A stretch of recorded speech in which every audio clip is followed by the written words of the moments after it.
Hello and welcome to another episode of Game Worms. This is Brian Reil, otherwise known as Sir Reil.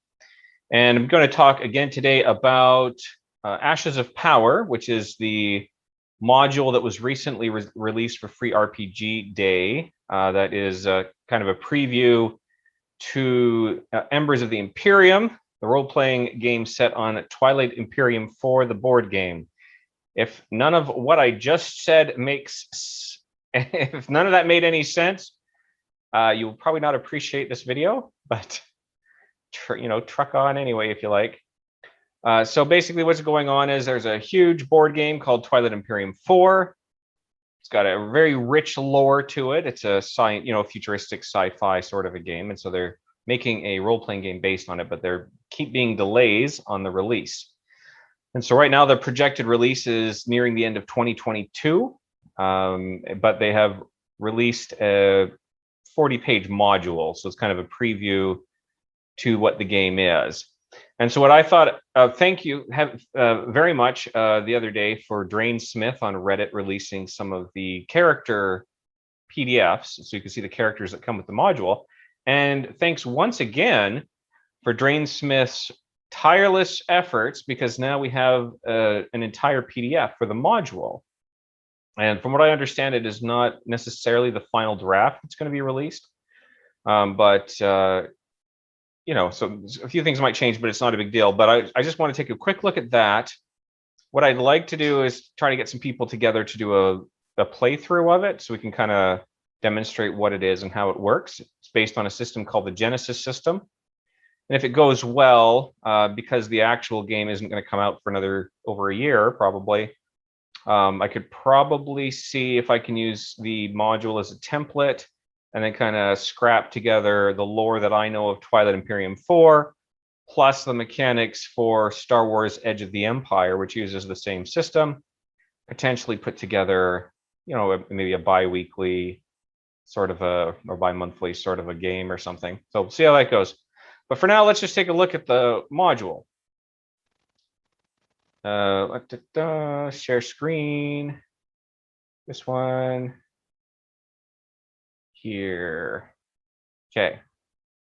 So with any luck, you guys are now looking at a PDF of the Ashes of Power. So this is the cover, and see if I can.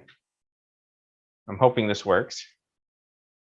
So the first bit of the module goes through the Genesis system. I kind of explained the basics in the last video, but here's a view of the dice. I think the two dice I didn't explain in the last video are these blue boost dice and black setback dice. And so basically these will be added to modify your skill checks and attack rolls and things.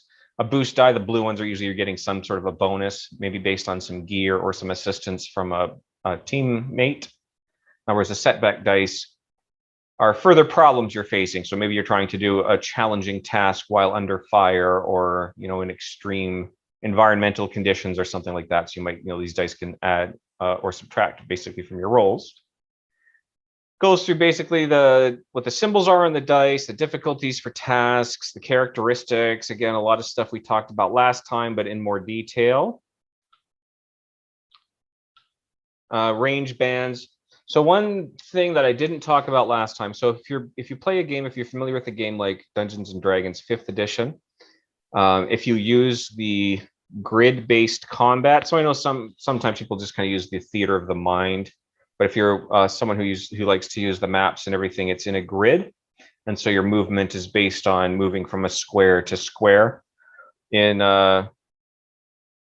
In this game, there isn't really grid combat. There's what they call range bands. So you could really play, if you wanted a map on the table, you wouldn't necessarily need a grid. You might just need a measuring stick and kind of estimate out. And I think there's people you can look up online that'll have like good distances to use for figurines and stuff. But basically, you're either engaged, which means like melee range. You're close enough to touch an object or a person. Short range, medium range, long range, extreme range. And so these are going to affect if you're in combat, for example, and you're trying to shoot somebody, the range is going to affect how hard it is to hit the target, stuff like that. So now I was talking about in the last video as well about that there's, what's the terms? Give me a second. The advantages and threats. So advantages are, so you can succeed or fail on a roll, but a roll, whether it succeeds or fails, could also give you some sort of advantage or a threat. So for example, let's say I'm in a combat and I'm shooting at my enemy, and maybe I miss my enemy, but I hit a pipe behind him and steam starts to shoot out of it. And so that opponent, maybe I missed him, but he has to now move into the open where it might be easier to hit for somebody else, right? Or I could hit and get a threat. So maybe I'm trying to escape through an electronic door system, and I shoot, I hit my enemy, but then he falls back into a button that makes the door behind me close, right? So, but what I'd mentioned in the last video is that a lot of times you can do this improv, particularly the GM, whoever's running the game, kind of just do it off the top of your head, but you've got to be pretty quick. But they also have tables like this one where it'll actually give you things you can spend, your advantages and your, threats, and even your critical successes, right? Your triumphs and despairs and stuff. So it'll give you a bunch of things you can spend it on. So you're not constantly trying to come up with things. It also lets the players, it gives, I think, a little more to the players too. Rather than them having to improv and try to balance the game, it lets them say, okay, well, I rolled this many advantage, so I can do this thing. Yeah. Makes it more clear and a little more balanced. Critical injury. So this is a brief summary of or a simplified version of a critical injury table. So again, we talked about this in the last video, but whereas in a game like D&D, damage is essentially a number on your hit points. Once it gets to 0, you're incapacitated. In this game, you can actually take injuries, and these may be temporary. So if you look at the first one, it's slowed down. During the next round, the target can only act during the last allied initiative slot. So it's like not too serious. It's just like, okay, next round I have to go last. Or it could be something very serious. Obviously, you can die at the very end there, but even, let's say, bleeding out. Every round until this critical injury is healed, the target suffers 1 wound and 1 strain at the beginning of their turn.